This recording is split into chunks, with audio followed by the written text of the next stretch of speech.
What if you had the smartest Wi-Fi? If you did, it'd be Xfinity and it'd come with their best state-of-the-art equipment. It would boost speeds to the devices that needed them most, whether you were streaming, gaming, or gaming while pretending to work. It would even power your mobile connection so you could bring faster, secure Wi-Fi speeds with you where you use it most. If you had the smartest Wi-Fi, everything would work together seamlessly to keep you connected. Xfinity. Imagine that. Restrictions apply.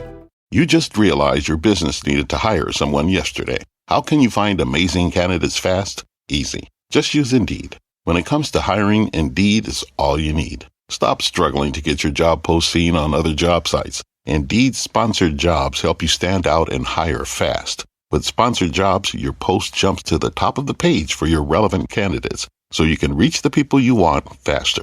According to Indeed data, sponsored jobs posted directly on Indeed have 45% more applications than non-sponsored jobs. There's no need to wait any longer. Speed up your hiring right now with Indeed. And listeners of this show will get a $75 sponsored job credit to get your jobs more visibility at Indeed.com/podcast. Just go to Indeed.com/podcast right now and support our show by saying you heard about Indeed on this podcast. Indeed.com/podcast. Terms and conditions apply. Hiring? Indeed is all you need.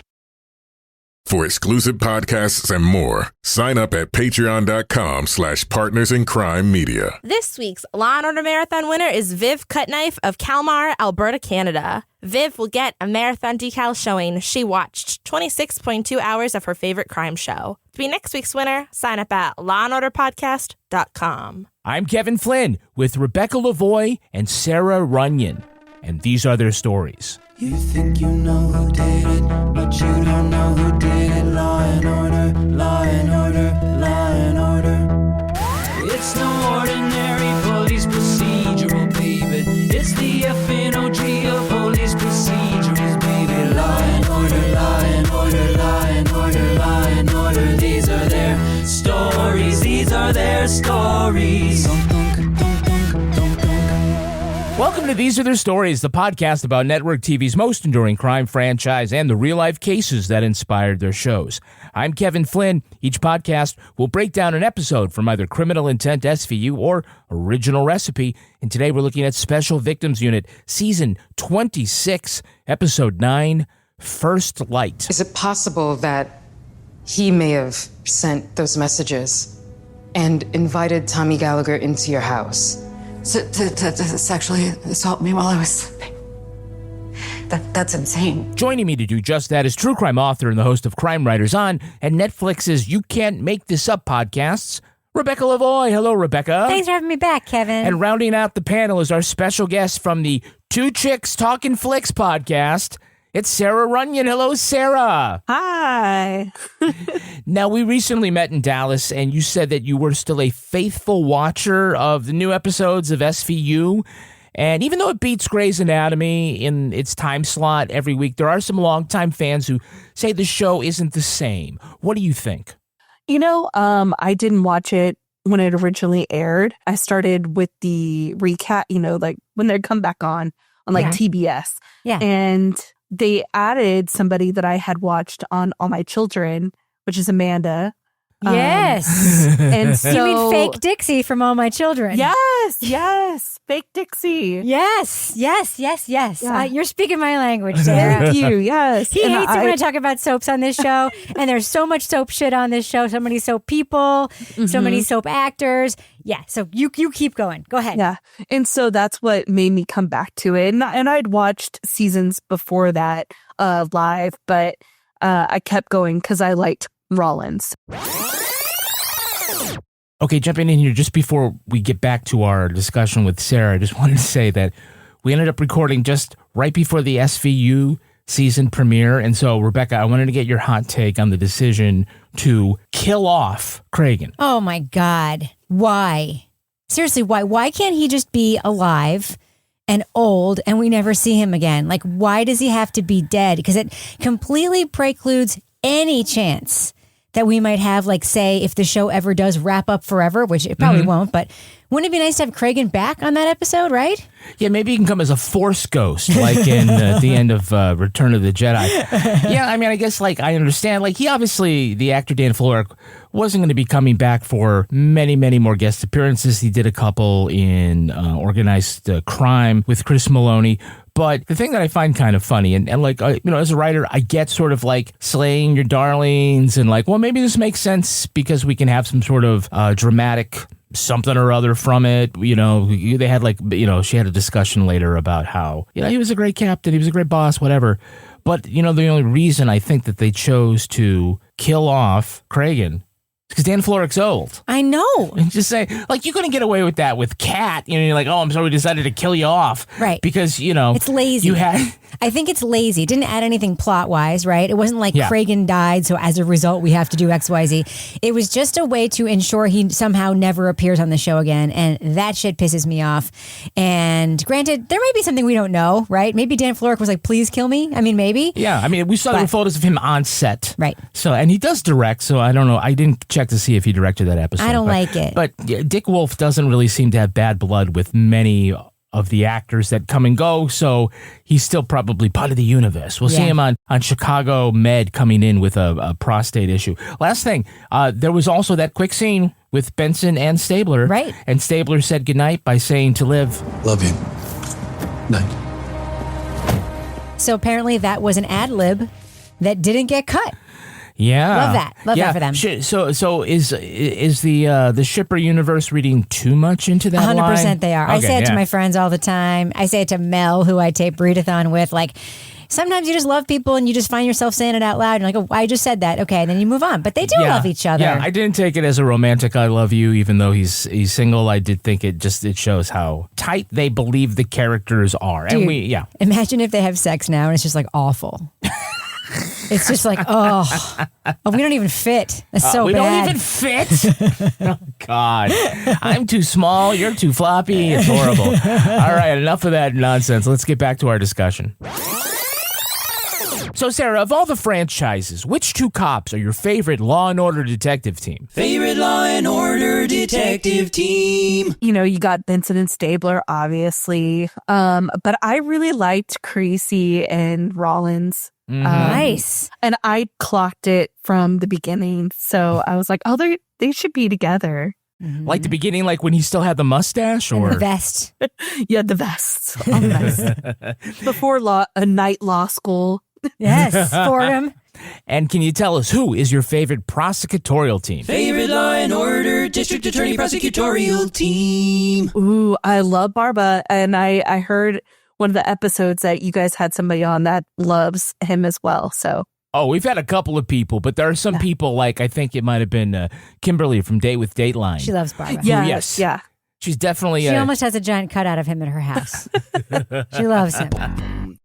All right, now let's take a look at the first half of this episode. Special Victims Unit, Season 26, Episode 9, First Light. College Dean Harris Vernon and his book editor wife, Catherine, find someone has painted the word whore on their garage. Or whoa. And that day, both receive anonymous thumb drives with a video of a man entering their home and having sex with Catherine. The problem is, Catherine swears she has no recollection of this encounter. The attacker reaches for the doorknob, seems to know it's unlocked, and then he goes straight to your bedroom. Believe me, I know how this looks. It looks like he knows the layout of your house. Mrs. Vernon, are you absolutely sure that you don't recognize him? I have never seen this man before. I swear, I have no memory of him being in my home. Detective Silva, Bruno, and Velasco turn up ring footage showing the woman who spray painted the Vernon's garage is Annette Gallagher, and her husband Tommy looks like the maybe rapist in the video. Captain Olivia Benson sends her subordinate, Captain Renee Curry, to question the Gallaghers. She asks ADA Dominic Carisi to go along, even though he's still dealing with the trauma of being involved in a robbery, rape, double homicide hostage situation from just the previous week. What a pussy, am I right? Mrs. Gallagher says she had a private eye take the video of her husband's encounter with Catherine, and Tommy Gallagher says that he'd been DMing with Katharine on a sexless marriage forum about her sleeping beauty fantasy, so the drowsy, limp sex was consensual. Now, Katharine has been taking lots of sleeping pills, and Benson believes she was somehow raped. Offering to lend a hand is Carisi's wife, Amanda. They never actually processed my retirement papers, Rollins, who's been able to get raw data from the website. Fin learns that all of the messages between Katharine and Gallagher were made from the shared household computer during times when Harris Vernon was home alone. Benson and Curry question the wife about whether her husband could have been posing as her and then drugging her so Gallagher could have non-consensual sex. Katharine denies that's possible, but Olivia suspects this wasn't the first time that Harris had his wife raped. That's the first half. Yeah, that's just the first half. Okay, so Harris and Katharine love to play those online word games from the New York Times, and today's wordle is whore. Oh. Whore. Whore. Whore. Whore. That whore. Yeah. So she's like playing one of those games, right? And she finds, and if you pause the television, you can see on her screen what she's accomplished. So what is that game anyway with the word thing? It's very much like the spelling bee. Well, it's not Wordle, spelling bee. It's spelling bee. Okay, you get a bunch of letters. Okay, anyway, these are the words that she's found. Hand, honed, handy, with an I, no Y, hind, listed 3 times, needed, honeyed, with an I, not an EY, and then ends with the 9-lettered word anhedonia. Oh, that's the spangram of the spelling bee. That's weird because I'll tell you that game. I play all the New York Times games. Yeah. That's the only one I super suck at, so I don't play it. They don't like the words that you can use in Scrabble. They will not let you use in that game. Like you put in a word where you're like, "That's a word," and it's like "word not found," and you're like, "What the fuck?" That game is hard. It's really hard. Sarah, have you used anhedonia in a sentence ever? No. Yeah. No, I haven't. That is a very big word for the inability to feel pleasure. Subtext. Yeah, right. Here's a word, though, that you missed. Ho. That's 3 letters, though. It's just, 3 letters don't count? Is that not one? acceptable. Oh, okay. All right. Unless you're Santa. It's just HO. It's just, right. So what seems like the smarter play to you guys? Let the neighbors see that your home has been vandalized, or leave your garage door open in your Manhattan townhouse for the whole day? I watched this episode when it came out last year, and I watched it again yesterday, and I was like, why would you do that? That is so stupid. Yes. There's graffiti all over New York, like everywhere, right? Yeah. The word whore is probably spray painted like in 10,000 places. You're saying it wrong. Why'd you do it? Because that whore was sleeping with my husband. Whore. Do you think that their neighbors are going to think that because that's on their garage, somebody who lives there is a whore? Or are they going to think, oh shit, those poor people had a graffiti person spray something on their garage? It's fine, guys. It's fine. Do you think when they start thinking like, hey, there's an issue here with people just walking into our house, someone might say, well, if you didn't leave the garage door open all day. Whore. Oh, God. So there's a B plot involving Carisi. So in the previous episode, he got caught up in this hostage situation at a bodega. There were 2 holdup men. The shopkeeper was killed. One of the hostages was raped. One robber killed another robber, and Carisi was severely traumatized. So this episode starts with him going back to the bodega and trying to be normal. So he orders a bagel and coffee, and then the new guy behind the counter gives him a paper cup because all of a sudden the coffee is self-serve, and that makes Carisi leave. What's this? Coffee self-serve. Self-serve, huh? Keep your cup. I'm gonna find someplace else. You want me to pump my own coffee? Get fucked. It's like, I want someone to get it wrong, write Khaleesi on my cup and leave it for me. Yeah. Like it's Starbucks. I just want to say that Carisi episode was brutal. I watched it when it came out. Mm-hmm. There's the same episode with Liv from like many years ago where she goes into a bodega and is being held up by a bunch of people. And a lot of hostage situation episodes in over bodegas, there. right? Yeah. So it's and the same Florinis thing. And But this one was so bad. It was so bad. Carisi was trying so hard and he did all the right things and it went horribly wrong. And I think they say once this episode he's supposed to be months later now or whatever. Yeah. But I will say, for all the PTS people I have ever seen portrayed in any media, He is the most adorable strain of PTSD I've ever seen. He's not particularly angry with anybody. He's not punching walls. He's not having outbursts of rage. He's just like, mopey. He's mopey. Yeah. He's adorable. Very mopey. Sari, isn't that the kind of thing you would expect from an everything bagel kind of guy? With butter. It's because I guess the shop owner was his friend, or he considered him his friend. And so when that guy just hands him a cup, he's like, what is this? The other guy, we had a repartee. Yes. And now he has no repartee. Exactly. Just giving me a cup. What is this? Poor. Poor yourself. So in the thanks for nothing category, Silva tells Benson that a couple has just come in and they are crying. So I put them in your office. Thanks for nothing. Yeah. Great. Yeah. Now I got to deal with them. Right. That's like when I say to Kevin, somebody's at the door. It seems like a Jehovah's Witness. I have a meeting. Well, at least you didn't invite him in. Said, go have a seat in Kevin's office. Yeah. Kevin literally recently had COVID. And I was like, there's someone at the door. I have a meeting with my boss. Hey, that's what you get for coming to my door. COVID. My door. COVID, yeah. So the Vernons come in to report the rape, and Catherine says that the intruder came into my bedroom. Somehow he was inside my bedroom. You have separate bedrooms. We do. And that's not immediately what I got from the syntax of that sentence. Nope. My bedroom? Wait a minute. Okay, Watson. I would have just thought she meant our bedroom. A collective bedroom, yes. Yeah. Tutuola, he was just kind of like, just thinking she was cheating and was like real convinced that she was just a cheater. It's no mystery to me. His wife cheated, got caught, now she's lying about it. And I'm like, you've been doing this for how long, Tutuola? Like, why? You're saying he's not believing victims? Rape exists. Surprise. It's like he's over it. He's just like, whatever. Yeah, what a whore. Yeah. Right? Well, his explanation or his reasoning was like, what's this? It's just a woman who got embarrassed. Yeah. You know what that is? Sweet wisdom from Finn. So Benson thinks that she's helping Carisi get back in the saddle by sending him to the Gallagher house with Curry.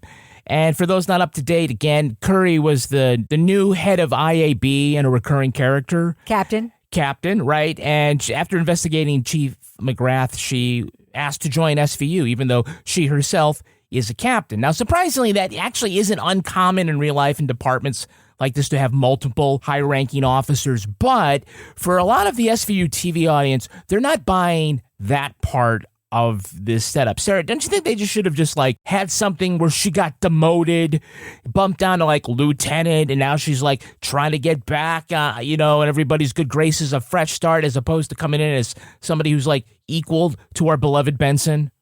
Yeah, that seems really odd. They could have had it where she was the same as whatever Tutuola is, Sergeant now. Yeah. That would have made more sense. I think they have been doing since Kelly Giddish left, a lot of chem testing. Yes. With different way before since Kelly Giddish left. Like they had that lady Kat. Kat was good. Yeah. They had that other guy, the other dude. They had the other dude. Like they've had a lot of people. And the other two. There were a couple of detectives that came in, a couple of ladies. For some reason, Velasco was the one that stuck around. I know, and not Kat. I liked Kat. Kat was great. And then there was that other girl, the pretty one. I forget her name. Silva's good. She's gone. Coming up. There was another recurring detective who's going to be. We're going to see more of him in season 27. But anyway, it's You're bearing the lead here. I am bearing what was the lead? Mrs. Gallagher is fucking awesome. Yes. Swami. He's stupid, but. Yeah. I do like the part Carisi and Curry show up, right, and at the door, and it goes ding dong, and Annette plays off. She has no idea what they're talking about. What's this about? Does the word whore ring a bell? No, whore doesn't ring a bell, but Judgy Guy and his overqualified sidekick just did. Okay, we have hey, it's that girl. Hey, it's that girl. Can you tell me who is playing Katharine Vernon? Just get out. Get out. Get out. Hey, Catherine, will you listen to us for Harris loves me. He would not give me away to some stranger. He would not let me be hurt. I want both of you out of here, just now. It's Amy Landecker, who I know from Transparent. Yeah. Amy Landecker's 6 Law & Order Universe appearances for the trifecta. Best known as Sarah Pfeifferman, the best. The hot mess older daughter in Transparent. The best. Amy is the wife of Bradley Whitford, and they shared one scene in The Handmaid's Tale. You know, she plays Mrs. Mackenzie, the adopted mother of June's daughter, Hannah, and he plays Commander Lawrence. And they have this scene where she makes a comment to Lawrence about wives, and he says, "I don't plan on getting married again, wink, wink." Of course, Lawrence's wife, Eleanor, in the show was driven insane, living in a brutally oppressive regime of Gilead, and I can say I'm finally understanding why. You're so cute. Thank you for the literal pat on the back. Amy's great-grandfather was Joseph Welch, who famously confronted demagogue Joseph McCarthy saying, "Have you no sense of decency?" Really? Yeah, and I can say I'm finally getting it. Now, guys, one of Amy's first breaks was doing a voiceover for a Tampax commercial. Aren't us all? No. She had one word. Do you know what it was? For the Tampax commercial? Tampax. Leak. No, here it was. Ballet. Ooh. I'm trying to wonder what the B-roll was. Oh, I know what it was. What?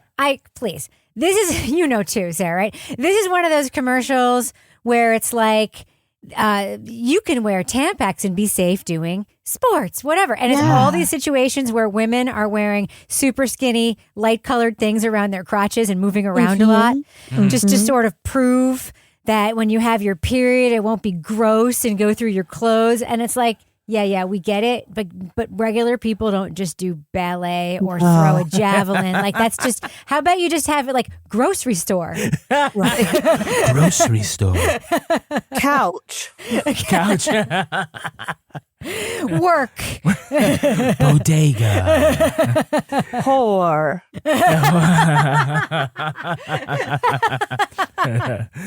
Well, she made $30,000 from ballet. Good for her. Wow. We have a Hey, It's That Guy. Hey, it's that guy. Can you tell me the name of the actor playing Harris Vernon? How often do you and Catherine leave your door unlocked? In New York? Never. Then you weren't there. Already told you I'm a light sleeper. If I'd have been there, I would have heard the guy come in and I would have protected her. I know him, but I don't know him. The same. That's why he's a Hey, It's That Guy. Yeah, he's that creeper is Leland Orser. He's had some wild roles. He played the shell-shock pilot in Saving Private Ryan. And he was the guy in Seven. You love that movie, Seven, Rebecca. With so scary. Yeah, he's the one who did the lust crime, killing a prostitute by fucking her with a strap-on knife. Oh, my God. That fucking movie. Yeah, that movie. What's in the box? What's in the box? A knife, apparently. Okay, that's just, I know this is a side road, but I'm sorry. That scene where they walk in to the dead person on the bed and all the fly paper and shit, and then all of a sudden the dead person wakes up, that is a jump scare. Just gonna say. I don't like it. So Leland is married to Janine Triplehorn. Oh! From The Firm and Big Love. I love her. And before that, he eloped and married Roma Downey. I love her too, from the Angel one. Touched by an Angel, yeah. So talk about a pendulum swing. One is a perpetual virgin and the other is a sister wife. How does this guy keep getting such hot wives? I don't know. What does he have? Apparently a large vocabulary. Oh, okay. Because he's good at those word games. Oh. Do you know who's playing Tommy Gallagher's lawyer? You wanted to talk? Let's talk. That gentleman is Philip Hernandez. He's a stage actor. He claims to be the only actor to ever play on Broadway both Jean Valjean and Inspector Javert in Les Mis. Amazing. However, not at the same time. That would have been more amazing. It would. I think a one-man show of Les Mis would be epic. Right? Singing all 9 parts of One More Day. Dying in your own arms. Monsieur Javert. The barricade would have to be a lot smaller. Yeah. Just a bunch of Amazon boxes. Yeah. Can you tell me the name of the actor playing the guy who told Bruno he never went to Catherine's because it was just a fantasy? There's a difference between reality and fantasy. Yeah, that guy's name is Casey Worthington. You'll remember him from his starring role in the episode of The Food That Built America. My favorite show. Classic. Do you know the show? No.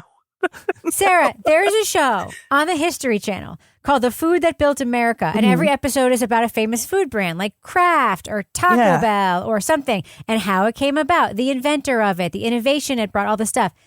And it's just fucking fast food or whatever. But they treat it the same way they treat every World War II documentary on that channel. It is so serious. The stakes are so high. It's got reenactments. But the thing with the reenactments is you'll see the same actor who's the same age playing the same person like 20 years, 30 years, 40 years later. He's changed his necktie and add a little gray to his hair. So low production value and so serious. It is a fantastic program. I do love it. It's always like, I love it. Like, and then the Pillsbury Doughboy realized they were rationing flour for the war. And then the Taco Bell guy realized that there was a food that Americans didn't know about called tacos. Well, it's funny you mentioned that, Rebecca, because Casey played Glenn Bell, the founder of Taco Bell. That's the best episode of the whole show. And how did you not recognize him? Because of the wig? Because he was wearing a stupid mustache in the Taco Bell one. That's why. Sarah, in case you didn't know, Glenn Bell owned a hot dog stand and was curious about the long lines at the nearby Mexican restaurant. So he created Taco Tia, which later became Taco Bell, and he sold it to Pepsi in 1978 for $125 million. Today, Taco Bell does $6 billion in sales. Oof. I grew up in Nebraska, and that's actually a test market. And when I was in high school, they sold stuff that they didn't sell at other Taco Bells. I'm listening. So I moved down to Texas, and I asked for fries, and they were like, "We don't sell fries." And I was like, "Yes, you do." And they're like, "No, we don't." And I was like, yes, "Get out of here, crazy lady. Be gone with you." Yeah. Then I found out we were a test market. So who was that playing Harris's cuck buddy, Derek Poole? We don't know. You don't know? Nope. She was almost entirely passive. But I thought it was part of the arrangement. Harris said she had a Sleeping Beauty fantasy. That's James M. Riley. He played Brett in the short film Brett Was a Fuck. Oh, okay. Spoiler alert, Brett was a fuck. Oh. He looks like he could be a side character on Mad Men. That's what he looks like. Oh, yeah? Looks like that dude in Mad Men who's there every season, but always forget his name, like Harry or whatever his name was. That's what he looks like. Uh-huh, yeah. You may remember him from his starring role in the 3-arc episode of The Booze, Bets, and Sex That Built America, playing August Bush, whose father founded Anheuser-Busch. Is that a show? That's a show. It's a whole spinoff of The Foods That Built America. Shit. Let's stop taping this immediately and go upstairs and watch that. Right? Talk about a test market. So before Prohibition, that company did about $100 million worth of sales. Today, it's worth $194 billion. You may be asking, how did Anheuser-Busch survive Prohibition? But Prohibition came. There was this whole episode. Because they make beer, it diversified using its production facilities and refrigerator infrastructure to make ice cream, refrigerated rail cars, and Bevo, a malt drink made from cereal with less than 0.5% alcohol, which still tasted better than Bud Light Lime. Hey, so they basically made Colt 45 to survive Prohibition. That's what you're saying. Yeah, well, they found a way to diversify. Incredible. By the way, no one under 40 knows what Colt 45 is, so just FYI. Right. They made Four Loko. Can you name the guy playing Dan? The guy who told Finn that he would have raped her if his wife's work trip didn't get canceled. Yes. Who's that? Just kidding. I cannot name him. I think you should know by now that we don't know who any of these people are. Okay. So how was this supposed to go down? She said she'd leave the door open, lying asleep in bed. You mean he? That's Michael Benjamin Hernandez. He's an accomplished journalist, and he is the brother of Oscar Isaac. Oh, Oscar Isaac. No. Yeah. He was Oscar's body double for the superhero show Moon Knight. So in this show, Oscar's character, Mark, shares a body with an alter ego with Steven. It's kind of complicated. It's superhero, it's sci-fi, whatever. But just know that there are scenes in which the two characters have to be on screen at the same time. So Oscar picked Michael to be his double, even though, as you could see, they do not look alike. He's taller and about 30 pounds heavier than Oscar. I love Oscar Isaac. And yet what they did is they still had the brother come in only so that they could digitally replace Michael's face with Oscar's face. And I think next the two of them should appear in an ad for 23andMe where they'll confront their mother about the next-door neighbor who has Michael's eyes. All right, so Carisi questions Tommy Gallagher about why he raped Katharine. And he says, it wasn't rape. The two have been messaging on a forum for those with dead bedrooms. And he explains that his sex life has been bad because we've got 2 young kids. And Carisi says, I'm listening. Well, apparently Carisi's not the only one interested in this online forum because who should walk into the squad but Professor, and I'm saying that with air quotes, Professor Amanda Rollins. Woo! Sorry I'm late. Amanda. Yeah, Carisi asked if I could use some of my contacts to see who has been writing back and forth with this Gallagher guy on the forum. Carisi asked you that, huh? This is the 8th time that Kelly Giddish has revised the role of Rollins before, since being unjustifiably defenestrated from the series. And as we said, she's now back as a series regular. Thank God. So we got Velasco, Silva, they're gone. Bruno returns. Rollins is a sergeant, so that means the elite squad consists now of 2 captains, 2 sergeants, and 1 detective. So you ask who is in charge, everybody stands up. Yes. Yes, and Bruno's rich, so he actually is in charge of everybody. That's right. He's like, fuck all of you. I'll just walk out if I want. Pull out a wad of money and give it to the guy to solve the crime. Straight. Take my expensive watch, Finn. You go do that shit. Yeah. You pull the luds. So Amanda offers to help the investigation by using her contacts on the forum. Right. Your contacts on the dead bedroom forum. Okay. I feel like we're about to get a Carisi and Rollins Pina Colada song. So one of the bits of dirty talk from the supposed Katharine to the guys on the forum is, I want to be taken by a man with big hands. That just sounds like things like the mom from Unknown Number was texting to her daughter. Yes. Just like, I want you to unlatch my bra while you struggle with my limp lifeless torso flopping around. What is the upside of being taken by a person with big hands? I cannot actually think of a single upside of that. No. With those big hands, you could do what exactly? What can you do with big hands that you can't also do with small hands? I don't think it's supposed to be about the hands, Sarah. Oh. Grab more flesh. So I don't want to open my eyes to see you. Yeah. So Benson and Curry go to Vernon's house and find the graffiti has been covered with an equally offensive job of unmatched paint. And it just kind of scribbles over the letters. You can see him kind of like a word cloud. And Katharine says Harris, her husband, did it himself because he couldn't get the handyman. Yes, because you spelled handyman with an I. You just realized your business needed to hire someone yesterday. How can you find amazing candidates fast? Easy. Just use Indeed. When it comes to hiring, Indeed is all you need. Stop struggling to get your job post seen on other job sites. Indeed sponsored jobs help you stand out and hire fast. With sponsored jobs, your post jumps to the top of the page for your relevant candidates, so you can reach the people you want faster. According to Indeed data, sponsored jobs posted directly on Indeed have 45% more applications than non-sponsored jobs. There's no need to wait any longer. Speed up your hiring right now with Indeed. And listeners of this show will get a $75 sponsored job credit to get your jobs more visibility at Indeed.com/podcast. Just go to Indeed.com/podcast right now and support our show by saying you heard about Indeed on this podcast. Indeed.com/podcast. Terms and conditions apply. Hiring? Indeed is all you need. All right, now let's take a look at the second half of this episode.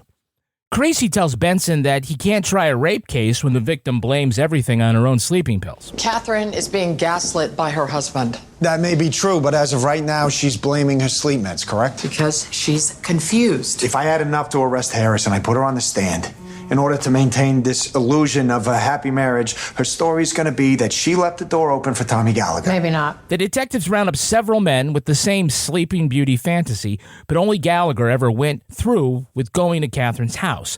Silva and Velasco talk to junior professor Derek Poole, who discloses that Harris Vernon once invited him to have sex with Katharine while he watched, but something didn't seem right. Thinking they got enough evidence now, the squad arrests Gallagher for rape, and Harris for drugging her to facilitate it. At trial, Harris's attorney paints everybody else as creepers and accuses Katharine of just saying she was under the influence of sleeping pills because she was embarrassed that the whore graffiti would expose her private sex life. For whoredom. Meanwhile, Carisi is thrown off his game because he starts having flashbacks to the hostage situation. After Benson talks him out of quitting the DA's office, Carisi learns Harris offered to pay the Gallagher's mortgage if they stuck to their stories. Gallagher reveals to him that Harris was in the room watching him and Katharine have sex after he drugged her. Harris then takes a deal for 15 years in prison. Okay, so their evidence that Harris Vernon wrote the message is that Rollins gave the messages to the person at Fordham who does digital authorship analysis, presumably somebody who roots out plagiarism. How did they just make the match with big hands? I mean, it's like, oh, the Violent Femmes did it. That makes no sense. I mean, the police also have computer people, which is something we have learned from watching this show. It's a unit called what, Kevin? Teru. Exactly. All of a sudden, Rollins is using like TAs from fucking Fordham to be like, here's a confidential police rape investigation. Can you figure out what's going on with your plagiarism software? It's wild. It makes no sense. You find out that Chat GPT was writing all this sex stuff. Yeah, exactly. Right. So they try to track down every dude that Harris catfished on the website. And let's be real, no one should be surprised that it was only ever men on this anonymous sex hookup site. No one should be surprised. All the women were fake men. So the only dead bedroom guy, and that's the term, the dead bedroom guy who was willing to come over was Dan, who said he was driving over to her house. So you know Catherine's already been given like all the sleeping pills, right? And that's when he found out that his wife's work trip was canceled. Well, I'm glad I never went over there. What stopped you? Saw my way. Then my wife's work trip got canceled. So I turned around and drove home. Whose business trip gets called off at 11 p.m.? Right? Sounds more like her date got called off. I was going to say, it sounds like she's a whore. Whore! Yeah. You know, and he's coming home, and she'd be like, Dan, where were you driving to at 11 o'clock at night? Thanks for coming home, though. Yeah. He's like, I was going to Taco Bell. They do $6 billion in sales. Fourth meal. Fourth meal, of course. Fries. Fries. I heard they got fries in Nebraska. I had to turn around, though. Damn it. All right. So, what's the professor dude's name, the husband? Harris? Yeah. He received, now at this point in the episode, we know he's the one, right? Yeah. We know he's setting up his wife to be sexually assaulted by dudes when she's drugged. We know that, right? Mm-hmm. Yet when he received a thumb drive showing her being sexually assaulted by a dude where he was in the room watching it, he seemed so surprised. And he was alone when he received that thumb drive. Wouldn't he immediately be like, don't worry about it. It's okay if you had sex with somebody else. No need to go to the cops. Right. We can work this out. I mean, why would he lead her to help him get caught? Well, she thinks that she's been raped and he's got to play along, but he might also, like you say, be chem testing. He's kind of doing an A/B test on this. Let's see. I'm actually kind of surprised that he didn't get with the neighbor and be like, can you just like come record all of these? So it's like he's watching someone watch him, watch them. Yes. You know? It's got B-roll to cut away from. Absolutely. Yeah, exactly. 2 cameras. So the witness against Harris Vernon is Associate Professor Derek Poole. Harris suggests that he have sex with the boss's wife in a cuckold scenario. He said, and Poole said yes, but during the sex, he thought something was wrong. And so at the trial, the defense points out to Poole that after this, he was given tenure. Well, that's because that's the way it works at Hudson. Yes. We are Hudson, where the bad guys go to school. How did he know something was wrong? Was it because when he picked up her hand, it just fell back onto the mattress? Exactly. Something's, quote, wrong? How could you tell? She doesn't seem to be so into it.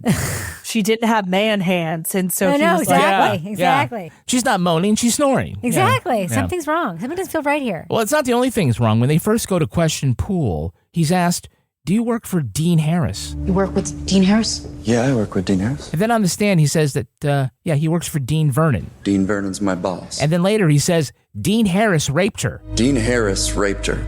Guy's name is Harris Vernon. And some people are calling him Dean Harris, and some people are calling him correctly Dean Vernon. Dean Harris, it's like saying, hey, do you know Judge Larry? Yeah. Podcaster Kevin? Podcaster Kevin. On cross-examination, Dean Harris Vernon's lawyer accuses Benson of being biased towards victims. Thank you, Attorney Stabler. You're biased towards victims, and you're also biased towards rapists. Like, you're biased against rapists. You know what that sounds like? It sounds like being a rape cop. That's what it sounds like. That sounds like you're doing a real bad job there, Benson. Yeah. Carisi has like this flashback to that hostage situation while he's in court, and afterwards he gets a call from District Attorney Nicholas Baxter from the mothership. And then Carisi tells Benson, hey, maybe I'm not cut out for being a lawyer. Liv, what the hell do you want from me? I want you to wake up. Come back. Wake up, Carisi. Benson says to him, wake up, Carisi. 27 fucking years in this unit, and that's what you got? Wake up? That is especially heinous pep talk. Snap out of it, PTSD guy. Come on. Snap out of it. Can you imagine? It's like all those years of night school. Oh, my God. Right? The best nights of my life thrown away. She's had the crap kicked out of her. She's been hostage herself. All of these things. And she couldn't be like, hey, maybe you should see somebody. I have a good therapist that I see Mr. Noodle. You could see him too. I mean, it's not like she's just a coworker. She was his boss. Does anyone understand trauma and PTSD more than Benson at this point? Right? Would someone ever walk into her squad room and she'd be like, listen, lady. Suck it up. Snap out of it. Wake up. You're fine. Oh my, it's very insensitive. I mean, he's had adorable PTSD and she's really fucking with it. I don't like it. Not great. But he does get his groove back. Now, you can either sit in the courtroom while I ask about every detail of the nauseating little catechism of perversion that your life has descended into since that night in Boston. Or your client can stop lying. He calls his actions a catechism of perversion. A catechism of perversion is actually the nickname of the Boston Archdiocese. I thought it was just the nickname of the catechism. That was my old band in college. Catechism of... It's right up there with stiff as a varnished eel. That's right. That was a really good line. By the way, from this whole case, this is the takeaway for Rollins. If you want to make tenure, you tell Carisi to pull up a cuck chair and do the wordle. You just realized your business needed to hire someone yesterday. How can you find amazing candidates fast? Easy. Just use Indeed. When it comes to hiring, Indeed is all you need. Stop struggling to get your job post seen on other job sites. Indeed's sponsored jobs help you stand out and hire fast. With sponsored jobs, your post jumps to the top of the page for your relevant candidates, so you can reach the people you want faster. According to Indeed data, sponsored jobs posted directly on Indeed have 45% more applications than non-sponsored jobs. There's no need to wait any longer. Speed up your hiring right now with Indeed. And listeners of this show will get a $75 sponsored job credit to get your jobs more visibility at Indeed.com/podcast. Just go to Indeed.com/podcast right now and support our show by saying you heard about Indeed on this podcast. Indeed.com/podcast. Terms and conditions apply. Hiring? Indeed is all you need. All right, let's take a look at the real-life story that inspired this episode. It's time for Rip from the Headlines. You think you know who did it. You think you know who did it. But you don't know who did it. You don't know who did it. Rip from the headlines. Plot points for this episode come from the case of Giselle Pellico.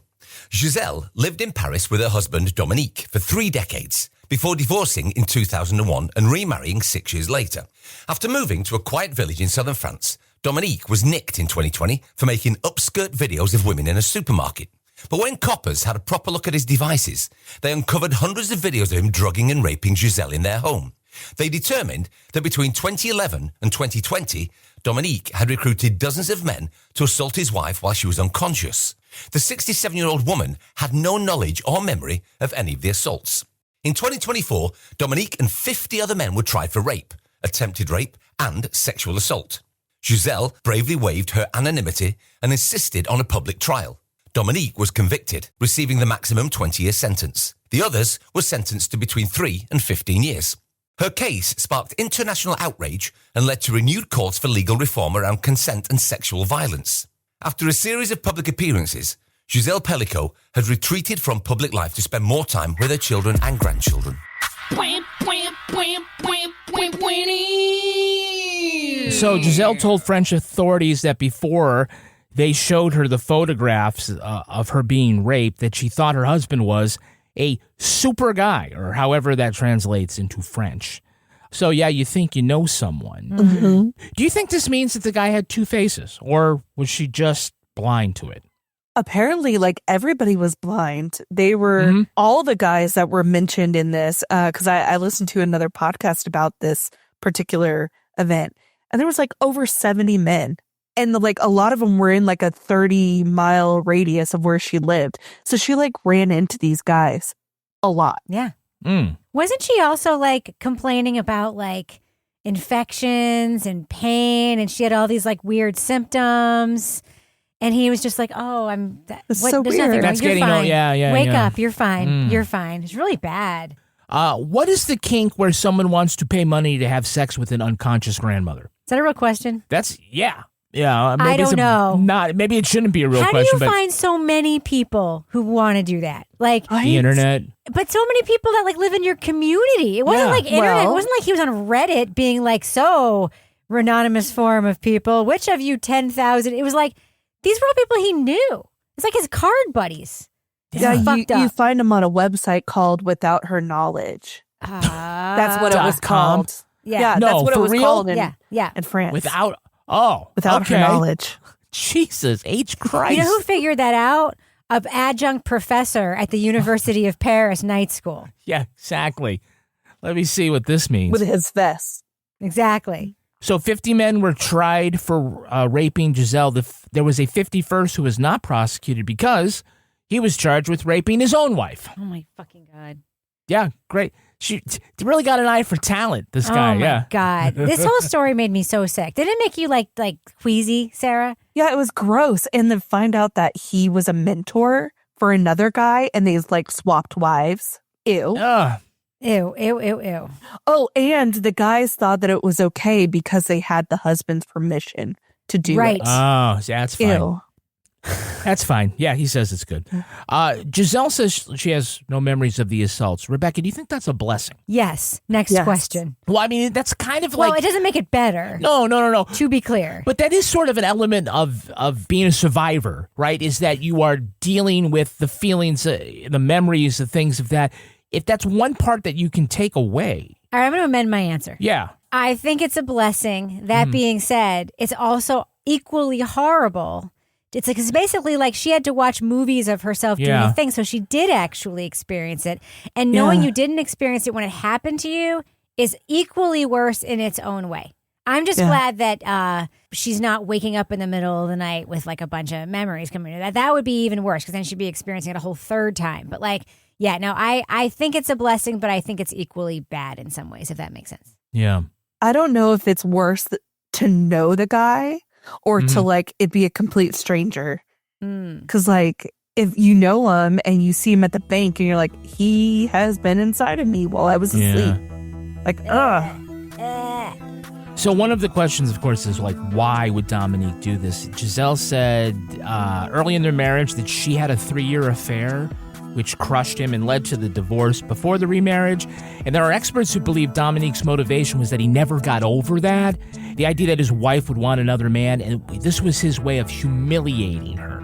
So, Rebecca, Dominique, you can go fuck yourself. Yeah, right. I mean, does that make like No. is that not a plausible theory? No, that that it was about the humiliation. No, it was. You think it was? Do you think? His Let's turn the tables on you, Kevin. Well, okay. Do you think in a million years? Yeah. That if you had been cheated on, but you eventually forgave your wife and remarried her, that you would then become a psychopath who was giving her drugs and inviting 70 men over when she's unconscious to unknowingly like sleep with her? Is that a normal reaction? Are you asking for a friend? you know what's sick is that if this was happening to a man, they'd be like, fuck, I just wish I was awake for it. Like, yes, they would they'd be stoked. That was the Marsha Cross episode. Yeah, I just kept giving him Viagra until he was stiff as a varnished eel. That's right. Yeah, he was. Isn't that a dude's fantasy? He was happy with it. And like, wasn't Finn like? Isn't that some every dude's fantasy or some shit? Yeah, it was Rollins. It was Rollins. Oh, my wife keeps finding 70 women that I get to sleep with no repercussions. Why? I guess the not all men, Kevin. No, she's not I know talking that. about you. The problem is putting them to sleep. Why have to sleep through this? Yeah, that would be for the guy. But like, if the motivation is to humiliate her. The real way to humiliate her is like take her to karaoke and sing Total Eclipse of the Heart. Why? Because it would humiliate her. Oh, okay. Oh, yes. You mean watching your husband sing Total Eclipse of the Heart? Yeah, she'd be humiliated. That is in fact humiliating. Or the other way to do it would be like propose to her on the Jumbotron. Right? Well, that is going to do it for us. We want to thank our guest, Sarah Runyon. Sarah, where can our listeners follow you online? You can follow me on all platforms at Two Chicks Talkin' Flicks. And that's talking with... It's an I-N. Yeah, no It's an I-N. Yeah. Rebecca Lavoie, how can our listeners follow you? Listen to Crime Writers On, or follow us there, or follow me on the platforms at Reb Lavoie. And be sure to follow us and like us on Facebook, Instagram, TikTok, YouTube, X, and Blue Sky. Our newsreader was Cy Frater. Our theme music was composed and performed by Uncanny Valleys. Content assistance from Travis Roy. Lily Flynn handles promotions.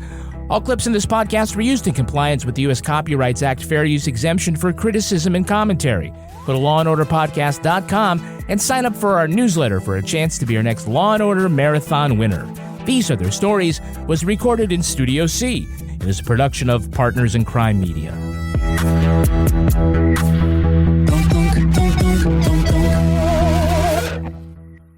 Partners in Crime Media.